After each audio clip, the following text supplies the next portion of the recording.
Do you see me ever boxing? It takes dedication. It doesn't take motivation. It takes dedication. You can't be motivated to put yourself through hell all the time. You have to be disciplined. 100%. And dedicated. 100%. Different. I would never have been able to been put through hell if I had money. So I'm very glad I was poor for a very long time. And the reason I'm the richest person on the planet is not because of the amount of money I have. It's because of all the shit that happened to me when I was poor. The ones that weren't God-given was because I put myself through hell. I put myself through hell because I decided to throw comfort away. For 10 years of my life, I was never comfortable. Men are not supposed to be comfortable, my Yeah, friend. that's what I'm trying to say, yeah. If you were born 100 years ago and it was the 1920s, you'd be in some ditch in northern France, living in the fucking mud, hoping not to get killed by a random sniper in some bullshit war you barely understand for 4 years.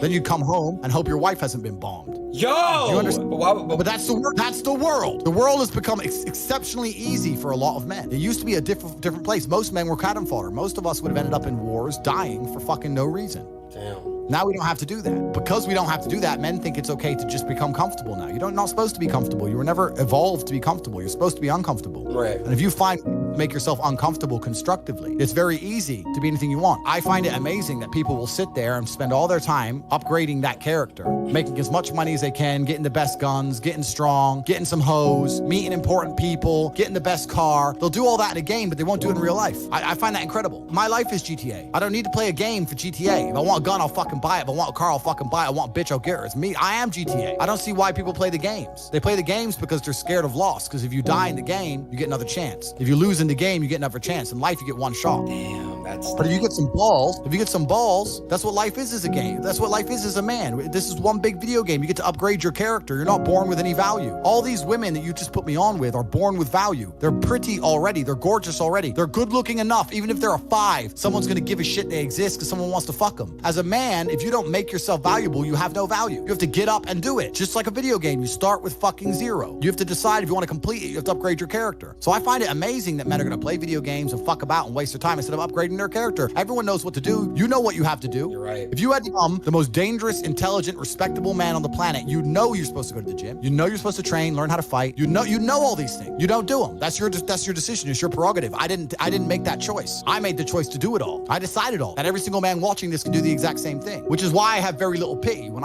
I do these streams and people think I'm arrogant or I'm rude to people, or even to you earlier when I was making jokes and I've been joking with the girls, You're saying good, drink the bro. soy latte. I'm not, yeah. Of course, and I know we're only joking, right? But the point is, that's a conscious decision you made. I would never make fun of someone who hasn't got a choice. I wouldn't make fun of someone born with one I arm. have a choice, though. But if you've right. made a fucking decision to be less than you should be, then I believe you should be mocked for that decision. I agree. 'Cause I didn't feel make like, that. yeah, because, like, you're not living up to your full potential. Like, it's your choice to basically not live up to your full potential. Completely. And me as a man, when I put myself through hell, when I have had such exacting, such stringent standards for myself, why would I then have less exacting, stringent standards on the people I meet? Damn. Why would I put myself through hell to be me and then meet someone who didn't put themselves through hell and then treat them like my equal? No, fuck you. I suffered when you didn't, so you're not my equal because you decided not to suffer. You have enjoyed comfort when I haven't, and that's fine, but don't expect me to look at you as my equal because you're not. I'll snap your fucking neck. Andrew, I have like a lot of friends around me. They're like good friends. Don't get me wrong. Like they're real friends, like lazy, and they have so much potential. Like they can be big, they can be getting rich, all this shit, bro. But like they choose not to. So, but it's really hard because I love them. They're my friends, and I came up with these guys, and they're so entertaining. I love them. They're my brothers. But I understand. When I tell people that you are the sum of the 5 people you spend the most time with, everyone agrees. They go, yeah, that's probably true. The 5 people you spend the most time with, that's what you're gonna end up like. They say, yeah, that's true. And then they continue to hang around with people who they don't want to be. Why?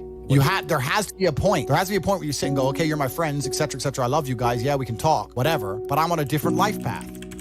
You have to leave some people behind. You wouldn't want to be, if you were to come hang out with me and you were in a room with me and my 5 friends, you'd feel self-conscious. You're right. You don't feel self with your friends. because you only So you only surround yourself around people that are on like your level of like. I'm with killers. I'm with killers. We're fucking monsters. If you were to come hang around with me and my crew, you would be self-conscious, and that self-consciousness would motivate you, or they would certainly instill the discipline required for you to change. You don't feel self-conscious amongst your peers. That's why you don't change. If you were to get in a room and you're the only person who ain't a fucking monster, you'd want to become a monster. That's life. That's humanity. So I say this to people all the time. If you know you're the sum of the 5 people you hang around with, why you hang around with people you don't want to be? That's why I live in a competitive environment. I live with my brother, my cousin. I live with men. We have a big house. We could all afford fucking 10 houses each. We live together on purpose. If my brother does 500 push-ups, I ain't gonna be the bitch at the house. I ain't gonna not do them. Right. So that's another reason the war room exists. My organization, the reason it's so competitive, is the reason we kick people out. You have to fight to keep. Even if they pay, you're like, I don't give a fuck. Get out. Like. I don't give a fuck. Get out. Come out. It doesn't matter. Everyone pays to join. You get kicked out anyway. You have to fight to keep your place. That's the whole thing. Damn. That's because that's how life was. If we were still in the animal kingdom, the lions that you see on TV, they weren't just born big lions. They had to fight other lions. They had to fight to get that antelope. They had to fight other animals, hyenas, jackals. They had to fight to be the boss. We're living in a comfortable world now where people think, oh, it doesn't matter, it doesn't matter. But you know what?